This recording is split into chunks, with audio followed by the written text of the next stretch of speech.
Assalamualaikum warahmatullahi wabarakatuh. Salam sehat sejahtera, sahabat pembelajar. Jumpa lagi dengan IES channel belajar. Belajar apa saja? Belajar menjadi lebih baik. Ya, kali ini saya akan berbagi tentang bagaimana kita membuat sebuah home studio ya. Dan ini khususnya untuk teman-teman para dosen dan guru yang harus menyiapkan pembelajaran secara online. Khususnya bagi mereka yang memang eh, belum siap atau sedang mempersiapkan, masih sedang mempersiapkan. Kalau yang sudah ya skip saja. Dalam pembelajaran online tentu ada dua pendekatan yang bisa kita lakukan. Pendekatan pertama adalah sinkronus, ya, pendekatan atau metode sinkronus. Yang kedua, asinkronus. Pada kenyataannya, kedua-duanya harus diterapkan secara kombinasi. Metodenya harus kombinasi.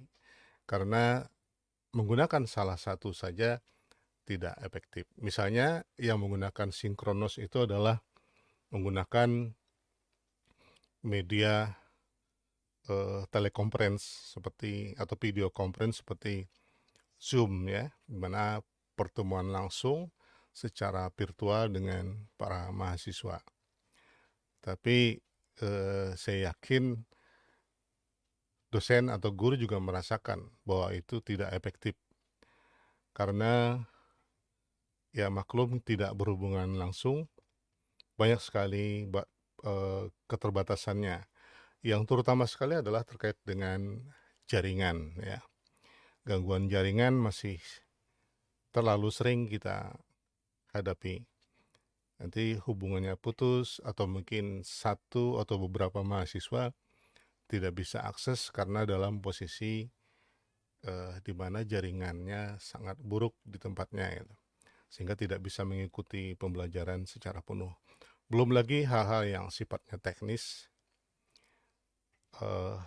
karena keterbatasan pembelajaran seperti itu. Nah, oleh karena itu perlu dikombinasikan dengan cara asinkronus. Pembelajaran asinkronus terutama menggunakan pendekatan sharing video ya. Jadi dosen merekam materi pembelajarannya dengan video ya, audio visual, kemudian itu di-sharing ke mahasiswa. Nah, ini ternyata sangat efektif karena setelah kita share videonya pada pertemuan berikutnya atau pada pertemuan yang sama ya, karena video sudah di-share duluan. Di saat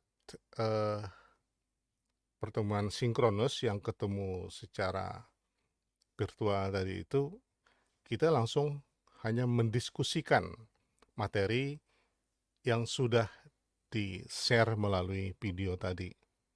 Jadi tidak men-share langsung pada saat itu ya. Nah, jadi kombinasi ini diperlukan. Belum lagi kalau jaringan tadi, gangguan dan sebagainya. Bahkan sekarang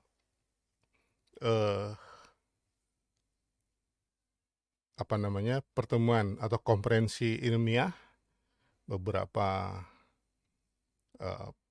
penyelenggara juga mengantisipasi seperti itu.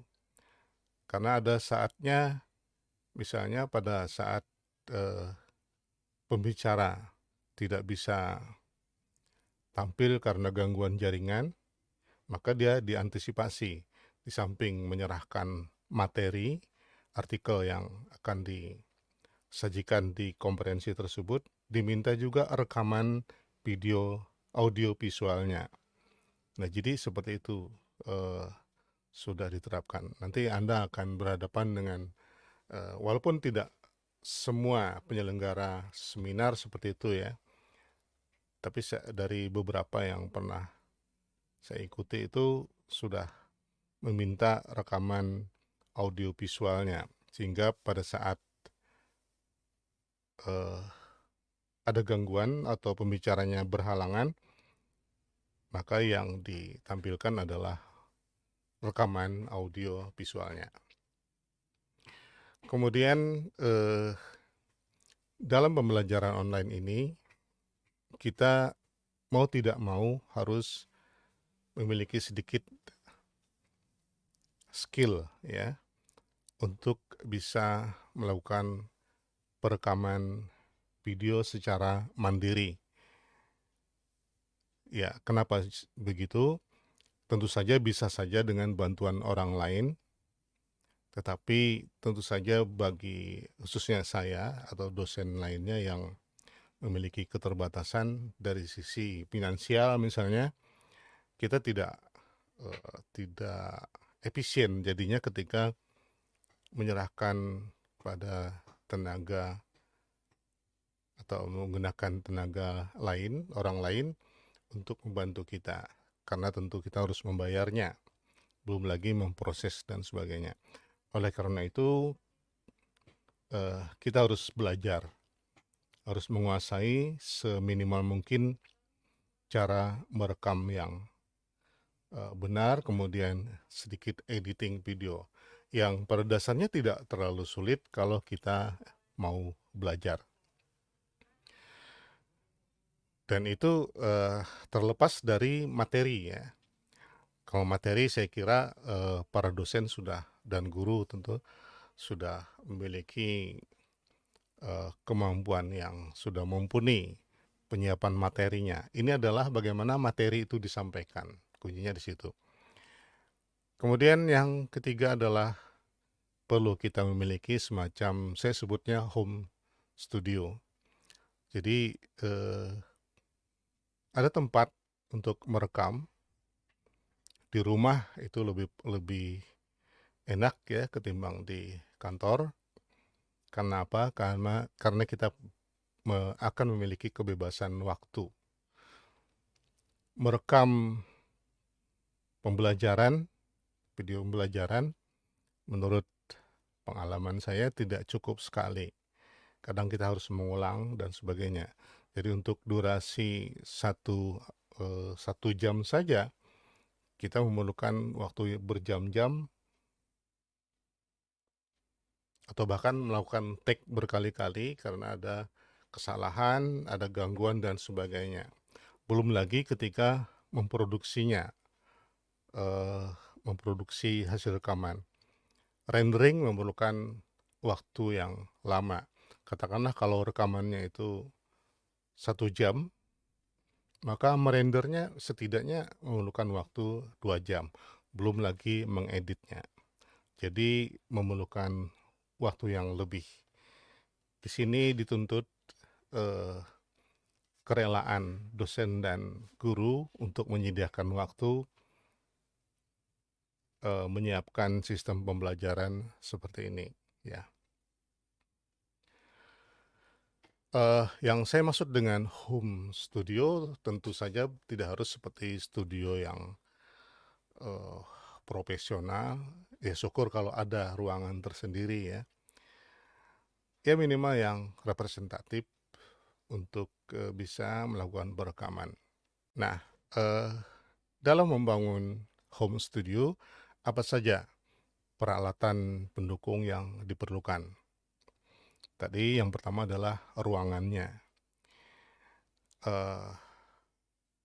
Saya pada saat ini ya, yang saya sebut home studio,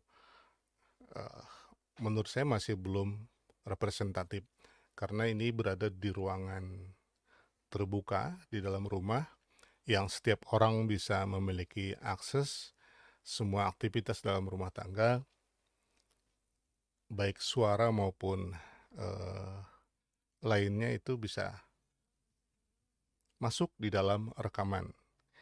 Nah, memang kalau idealnya kita punya studio khusus gitu ya. Tapi tentu saja bagi mereka yang memiliki kelebihan ruangan, saya kira kalau harus membangun khusus juga kurang efisien ya. Kemudian meubiler itu meja, kursi, dan lainnya yang melengkapi isi ruangan. Lalu green screen diperlukan karena tentu saja kita harus apa ya, jangan sampai antara satu materi dengan materi lainnya itu tampilannya sama. Nah, dengan green screen kita bisa mengubah background layar video kita sesuai dengan keinginan sehingga bisa diganti-ganti ya. Kemudian tentu saja laptop ya. Dan saya kira kita sudah memiliki semua. Kamera ya, kita perlu memiliki kamera tentu saja untuk merekam videonya. Kemudian audio set ya, nanti kita satu persatu akan jelaskan. Lighting tidak kalah pentingnya, pencahayaan maksudnya di sini. Dan tadi sedikit skill perekaman, termasuk di dalamnya adalah memahami sistem pengoperasian audio visual. Dengan catatan ini untuk yang kita operasikan sendiri. Tapi kalau ada orang lain, kita menyewa expert misalnya, itu lebih hebat lagi. Tapi saya kira jangan-jangan malah honor mengajarnya 2 kali honor mengajar baru bisa 1 kali membayar tenaganya. Karena tenaga expert itu ada yang pegang kamera, ada yang pegang audio, belum lagi pengarah. Wah, itu minimal 1 orang. Kalau kita tidak mandiri, yang lengkap tuh sampai 2 atau 3 orang ya membantu kita. Habis honor mengajarnya untuk membayar orang lain ya, tenaga itu. Baik, yang pertama, ruangan. Ruangan yang bisa kita gunakan, ya ini ada gambar di sini. Bisa ruang kerja atau kamar kita ya, kamar tidur yang disetting untuk bisa melakukan perekaman, atau ruang lainnya yang terbebas dari gangguan internal.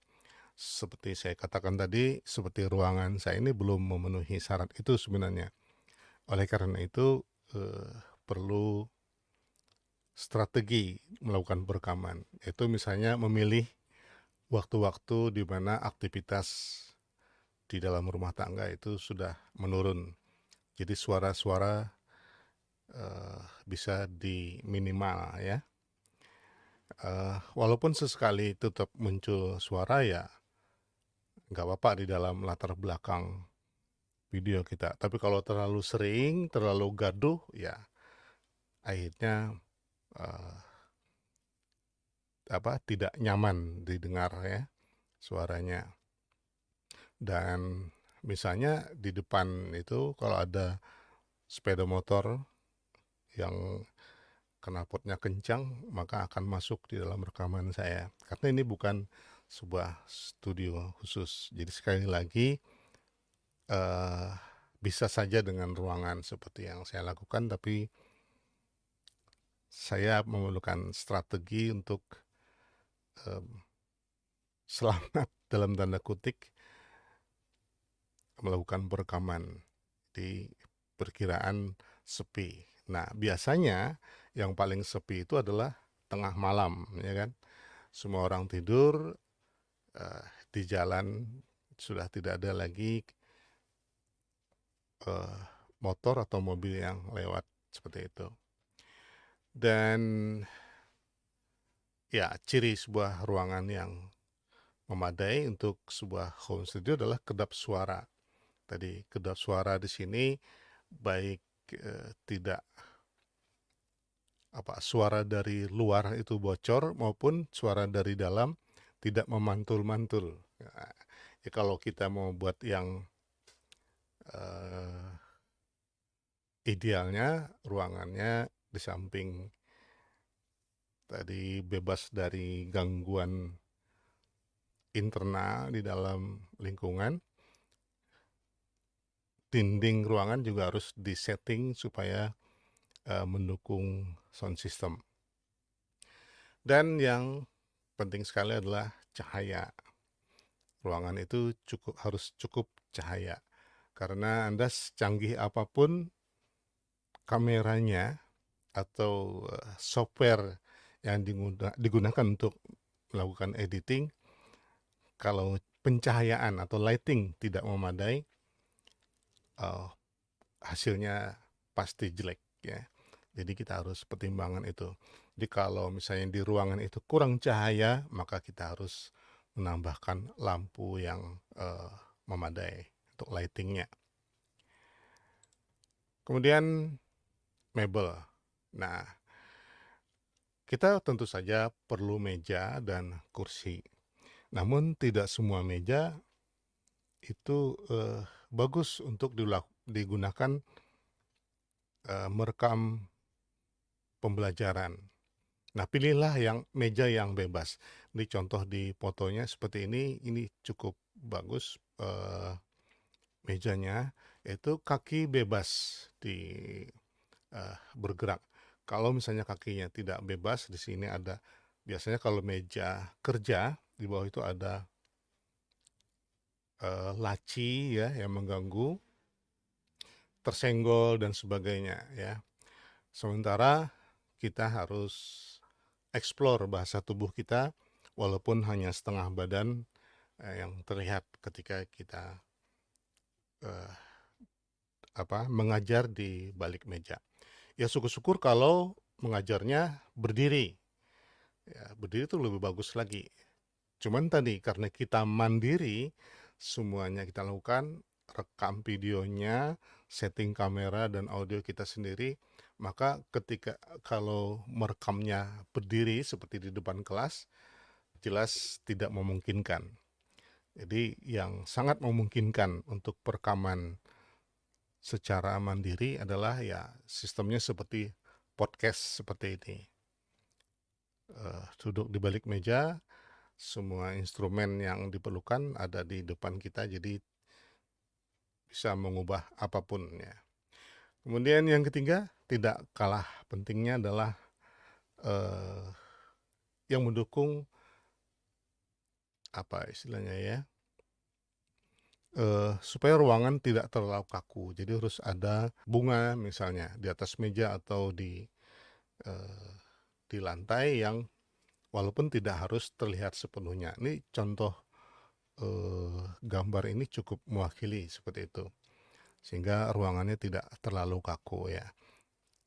Ya, jadi kalau tanpa bunga, tanpa ada hiasan, tanpa ada background yang mendukung estetika ruangan, nanti akan terkesan kita rekamannya di dalam sebuah gudang kosong seperti itu. Berikutnya adalah green screen. Nah, inilah green screen adalah layar kain hijau.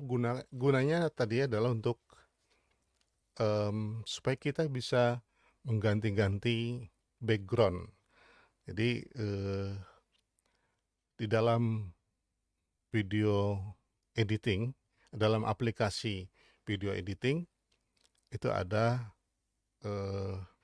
efek untuk menghilangkan background kita. Tapi yang bisa dilakukan adalah terutama yang berwarna hijau, walaupun warna lain juga bisa. Cuma orang terbiasa menggunakan green screen effect gitu. Nah, ini akan sangat membantu supaya kita bisa mengganti-ganti latar belakang dengan virtual background yang diperlukan. apalagi kalau berdiri tadi ya, rekamannya. Karena memang idealnya mengajarkan berdiri, bukan duduk sebenarnya.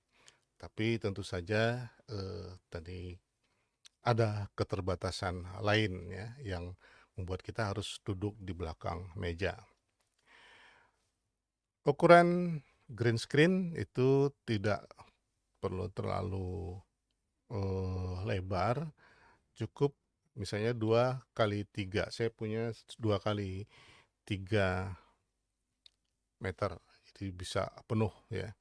Dan upayakan kainnya jangan mengkilap ya, jadi dop ya. Bebas kainnya terserah apa saja.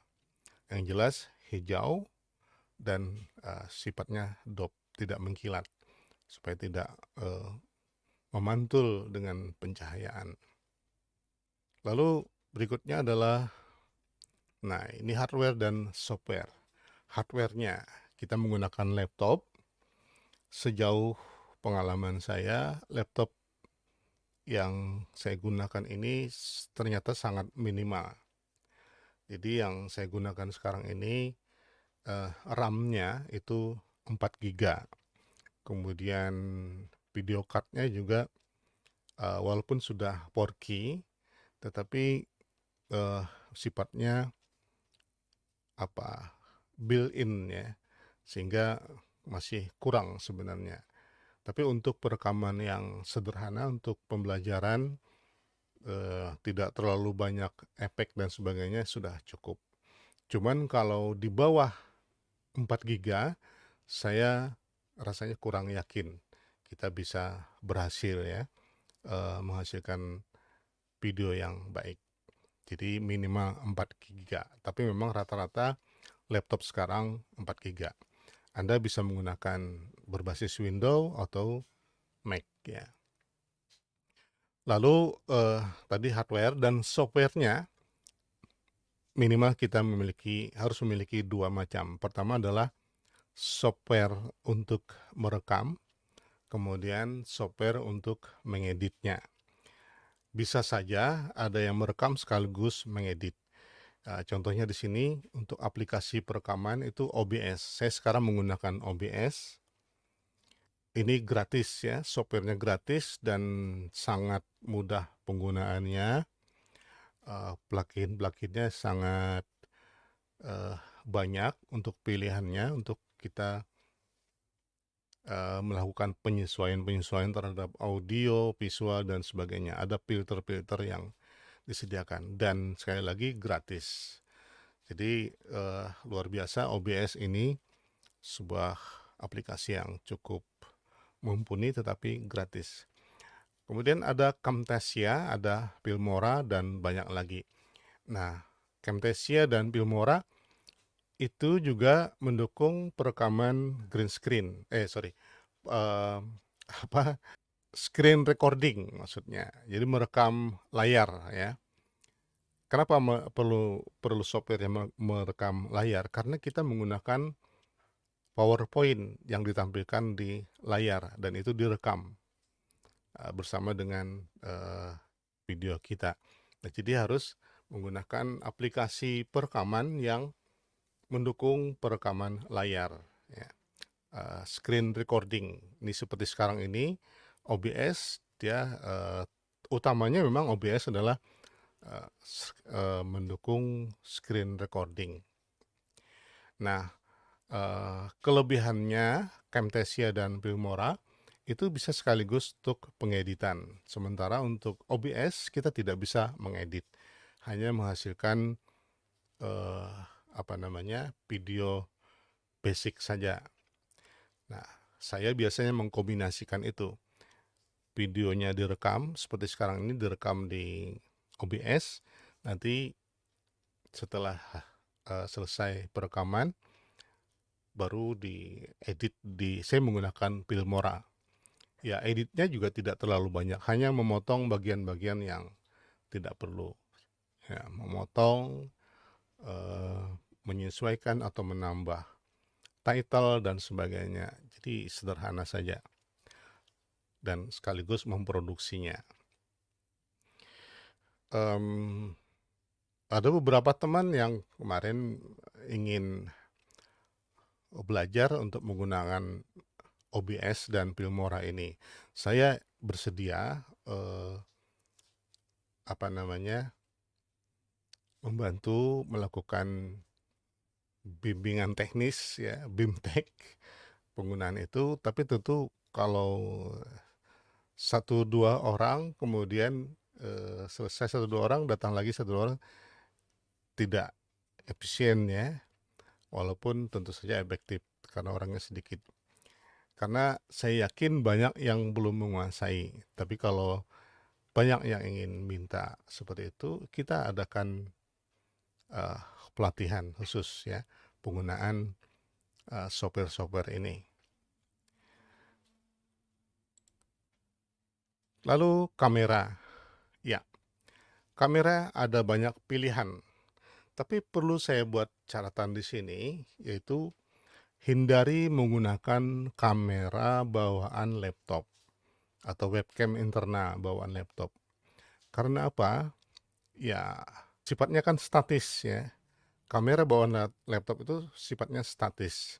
Dan Anda buktikan sendiri saja ketika misalnya ada seminar-seminar online, webinar, seringkali orang ambil mudahnya saja menggunakan kamera bawaan laptop.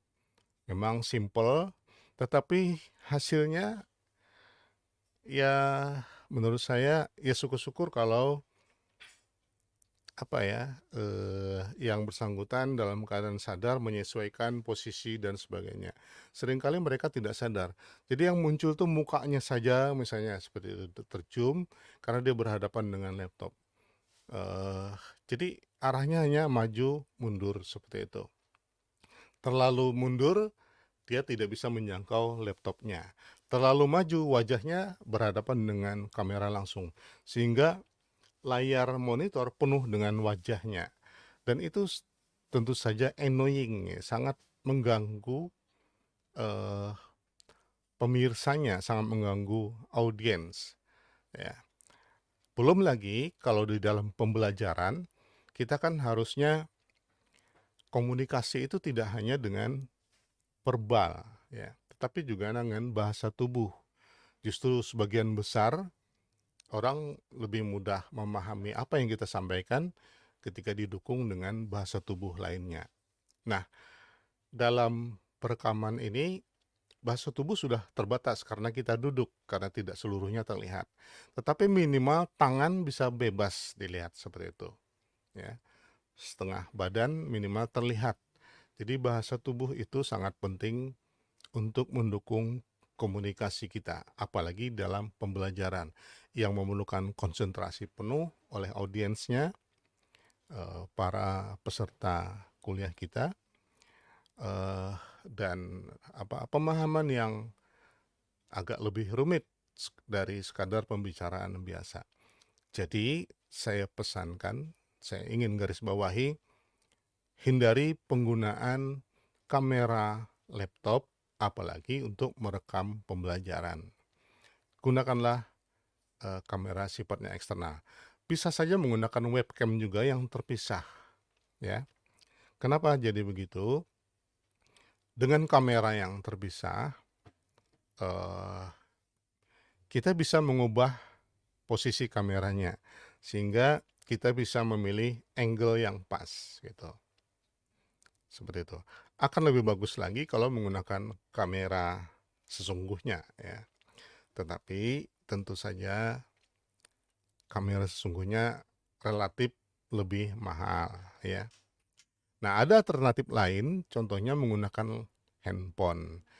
Saya yakin Bapak Ibu semua sudah memiliki handphone yang berkamera, dan rata-rata kamera handphone sekarang ini sudah mendukung 4K ya. Standarnya sudah tinggi kualitasnya.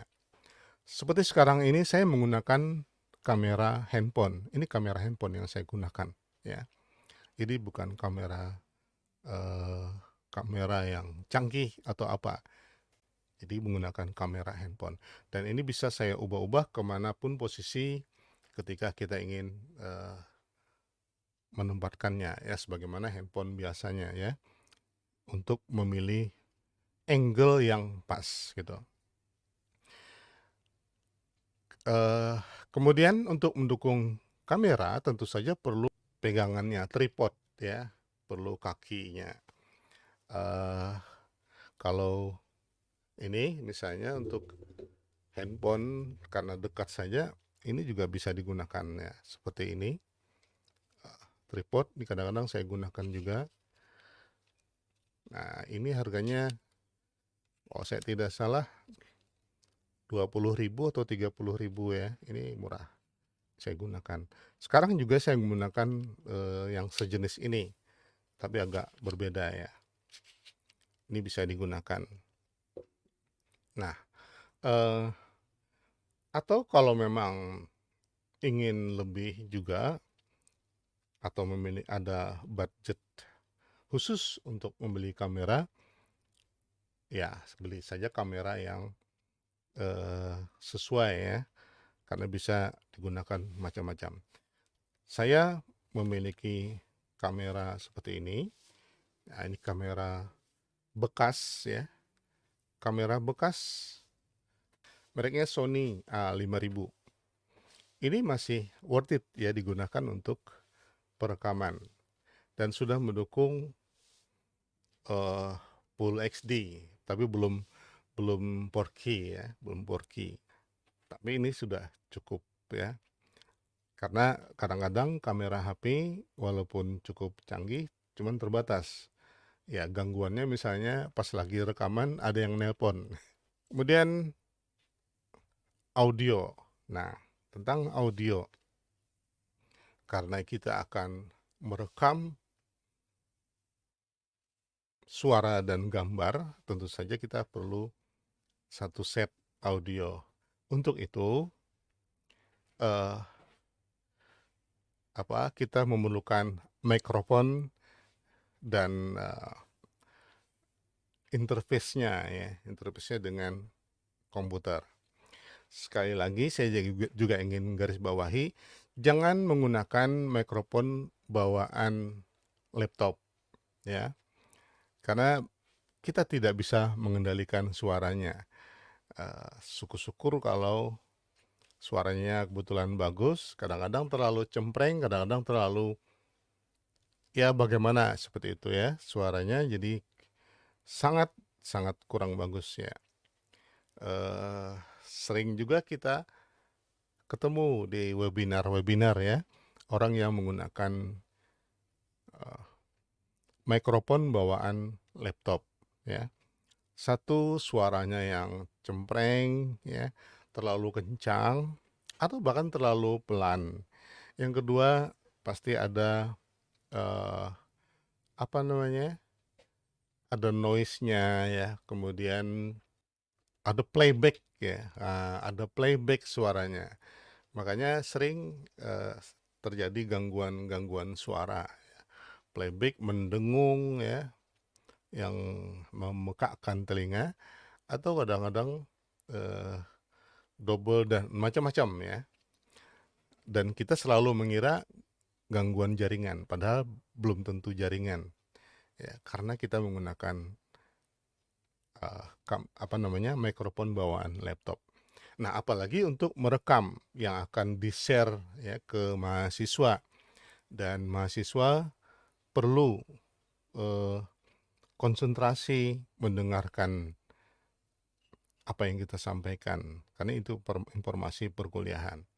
Jadi yang istilah di awal saya sebutkan seadanya saja mahasiswanya menerima kok gitu. Kalau sementara mungkin iya, karena maklum ya, mahasiswanya maklum, oke, ini karena sementara apa adanya diterima saja. Tapi lama-lama mereka akan protes ya, karena gangguan ya, karena ketidakefektifan dalam pembelajaran ya. Nah, kita harus sedikit berkorban menyiapkan mikrofon. Ada dua jenis mikrofon ya. Pertama yang jenisnya kondenser. Ini di gambar ini yang oh ini sebetulnya saya punya. Nah, ini contohnya. Ini adalah mic condenser. Ini mic condenser. Saya lepas. Ini yang jenisnya condenser. Kemudian yang seperti ini jenisnya dynamic. Bedanya di mana? Condenser umumnya suaranya kencang karena ini lebih peka ya. Kenapa? Karena menggunakan tambahan power 48 volt ya. Oleh karena itu menggunakan mic condenser kita harus menggunakan tambahan yang namanya phantom power. Tapi kalau yang ini mic dynamic ini tidak memerlukan phantom power, tetapi suaranya kurang peka. Suaranya kurang peka. Jadi kadang-kadang kita harus berteriak kencang, suaranya harus kencang supaya disambut ya, supaya nyambung. Nah, pilihan yang mana yang diperlukan? Nah, ini terkait dengan ruangan. Kalau ruangan kita cukup dari sesuai syarat representatifnya, kedap suara, kemudian bebas dari gangguan suara dari luar dan sekitarnya, maka bagus menggunakan mic condenser karena peka ya, suaranya masuk semua ya. Jarak seperti ini pun kita bisa seperti itu. Mic condenser ini bagus untuk ruangan yang memadai. Tapi kalau di ruangan seperti saya ini kurang tepat sebenarnya. Makanya tadi kalau merekam saya harus pilih-pilih waktu di mana uh, kita merekam dalam kesunyian, kesunyian jiwa. Tapi kalau ini cukup aman dari gangguan karena dia tidak peka. Cuman tadi kecil suaranya itu ya. Nah, pilih. Tapi kalau misalnya ruangan seperti saya, bagusnya menggunakan ini, menggunakan mic dynamic karena tidak terlalu peka. Konsekuensinya kita ngomongnya harus lebih keras. Itu saja. Dan harus dekat dengan mikrofonnya. Bapak Ibu mungkin sering melihat penyanyi bahkan menempatkan mikrofonnya menyentuh bibir gitu kan ya. Karena itu tadi supaya suaranya bisa keras ditangkap oleh mikrofon. Ada lagi mikrofon yang lebih praktis ya. Ini disambungkan ke laptop menggunakan USB. Ini langsung. Nah, kalau dua yang pertama tadi itu harus melalui sound card.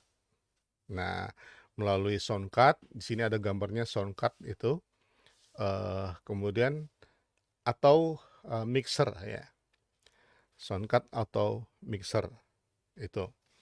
Kalau ini tidak perlu menggunakan sound card. Hanya saja ya kita tidak bisa lagi menyetel suara. Misalnya suaranya terlalu treble atau bahkan terlalu ngebass, tidak sesuai dengan keinginan kita. Apa adanya, dan ini termasuk peka suaranya. Ini sebenarnya termasuk kondenser ya, tetapi menggunakan power dari laptop.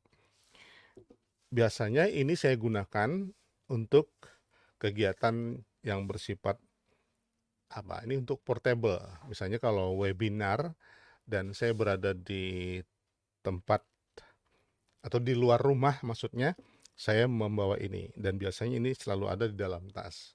Karena kadang-kadang webinar saya ikut webinar ada di ruang kerja atau di ruang lain di luar rumah. Dan ini praktis ya. Nah, Bapak Ibu bisa menggunakan ini. Kalau menggunakan ini yang menggunakan sambungan USB, berarti tidak memerlukan tambahan sound card atau mixer. Nah, contoh untuk sound card ini yang saya gunakan.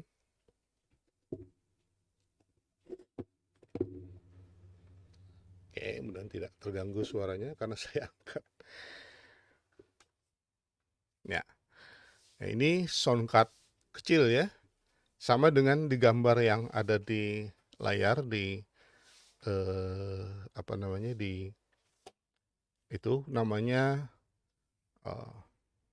Resonus Audiobox i1 ya. Kecil, segenggaman ya, kecil. Ini praktis juga untuk dibawa-bawa sebenarnya, portable. Tapi ya sepraktisnya ini juga kurang apa ya buat kita, cukup berat sebenarnya dalam tas. Kalau di dalam tas ini Presonus. Ini namanya Soundcard ya. Nah, ada lagi yang namanya mixer. Oke, saya kembalikan. Mixer, sebentar. Contohnya mixer. Nah, ini mixer. Disebut mixer, ya mirip mixernya ibu-ibu di dapur untuk mencampur semua adonan ya. Ini adalah mencampur semua audio ini. Kalau untuk rekaman kita ini kan seperti podcast biasa, tujuan kita untuk eh, membuat video pembelajaran ini tidak terlalu penting sebenarnya ya. Jadi cukup soundcard saja. Kecuali di dalam pembelajaran Bapak Ibu menggunakan tambahan audio lain, misalnya rekaman suara musik ya, atau suara-suara lain yang perlu digabungkan di dalam rekaman kita. Nah, ini diperlukan ya. Tuh, kemudian karena di sini ada namanya mixer, ada setelan untuk equalizer-nya. Equalizer kalau misalnya untuk menambah bass ya atau treble-nya atau mid-nya. Jadi bisa disetel ya. Jadi nah hebatnya ini karena ada mixer yang sudah ada phantom power-nya. Jadi kita tidak perlu menggunakan sound card sebenarnya kalau sudah menggunakan ini. Ya. Cuman kebanyakan mixer namanya juga campur aduk, mixer, tukang aduk. Biasanya ada noise. Noise-nya itu yang ya ini yang kurang nyaman dan kita tidak bisa apa ya, apalagi kalau kita malas mengedit audio atau kita tidak bisa mengedit, katakanlah tidak memiliki kemampuan mengedit video, maka ini eh, tidak pas menggunakan ini karena eh, ada noise yang cukup mengganggu ya. Ya, ada yang tanpa noise tentu harganya berkali lipat ya.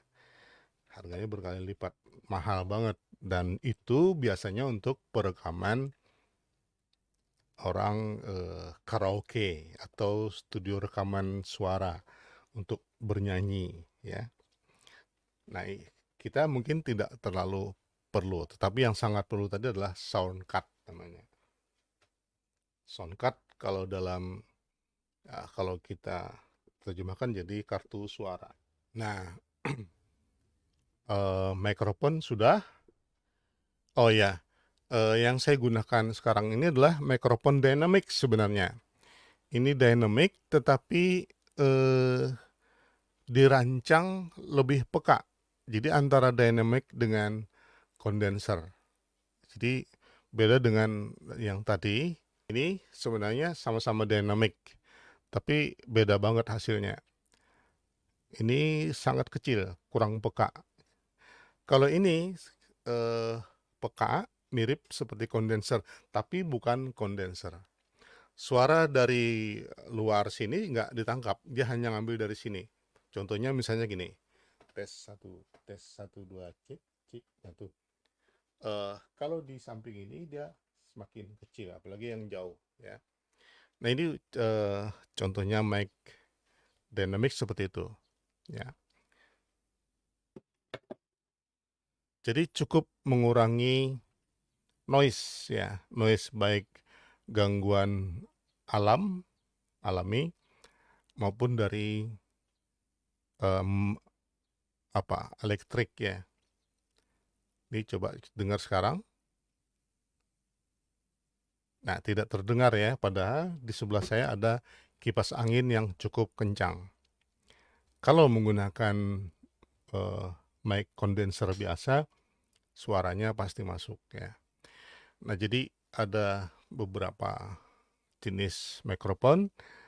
Pilihannya tergantung pertama dikaitkan dengan ruangan. Kalau ruangan kita aman dan seperti studio yang tadi kedap suara, maka bagus menggunakan mic condenser.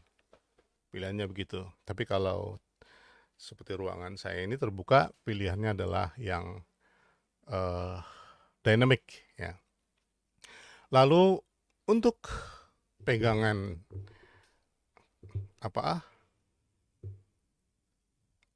mikrofon, kita perlu stand arm. Itu yang ada stand arm itu seperti ada siku itu ya. Itu stand arm untuk pegangannya. Kenapa saya anjurkan stand arm? Karena ini gampang banget dilipat, diubah arahnya dan sebagainya.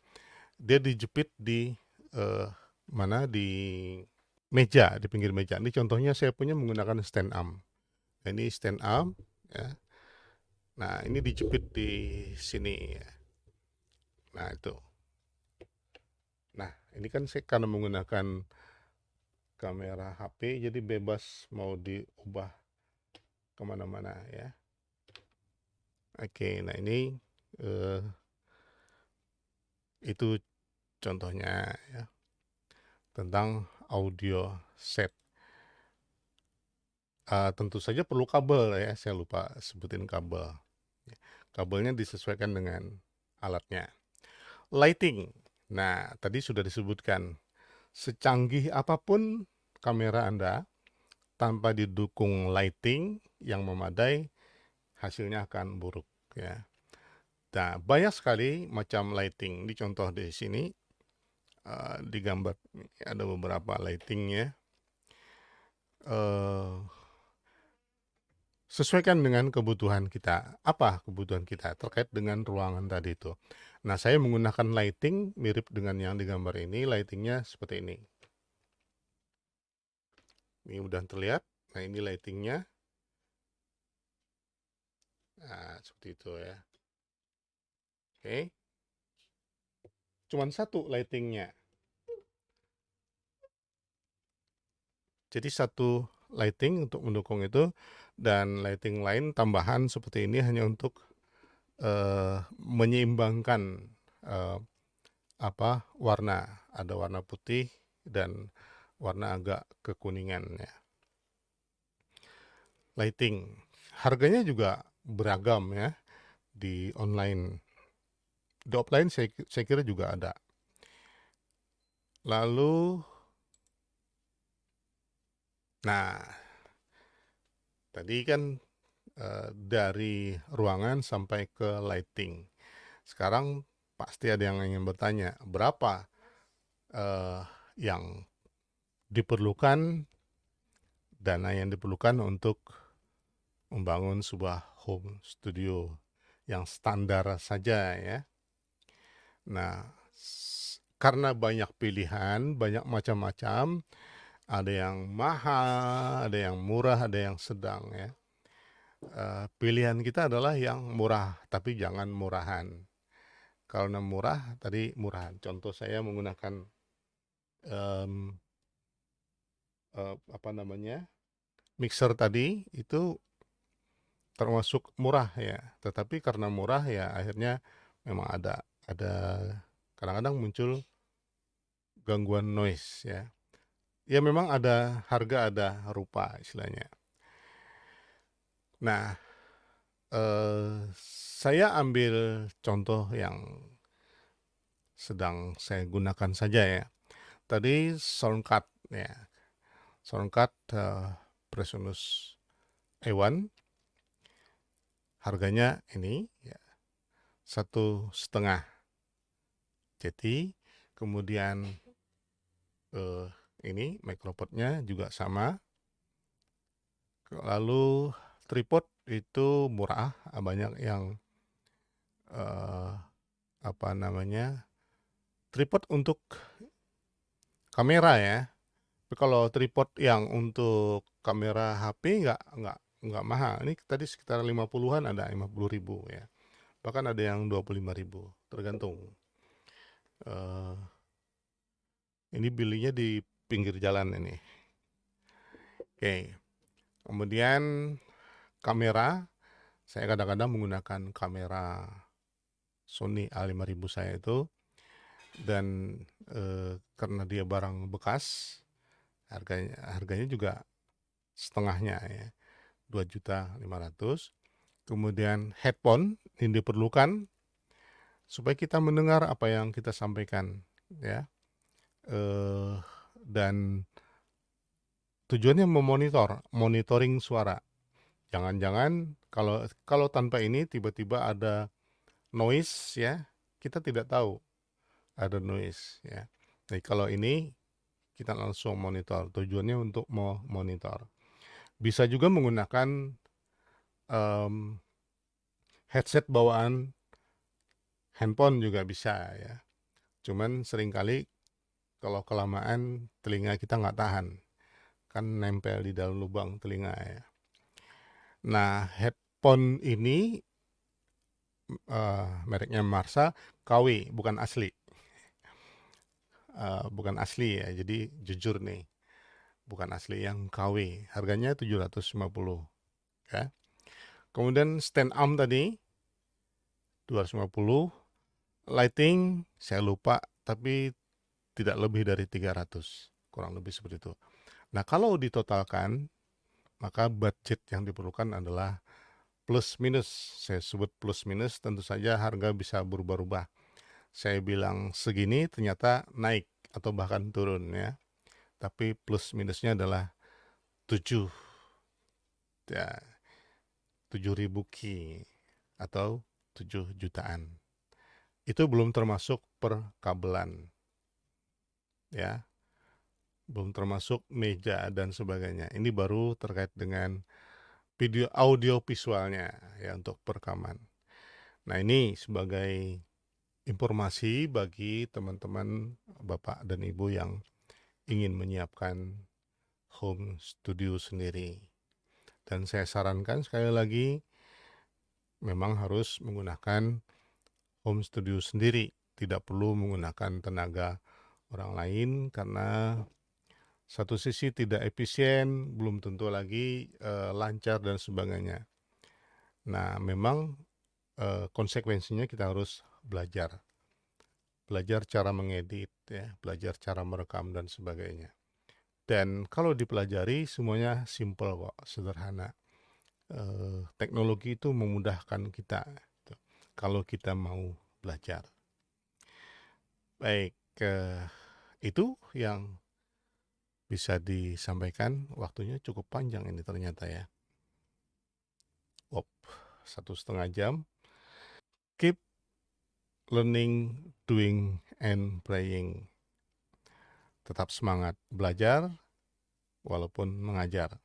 Praktikkan dan tetap berdoa. Sampai jumpa di sesi lainnya. Wassalamualaikum warahmatullahi wabarakatuh.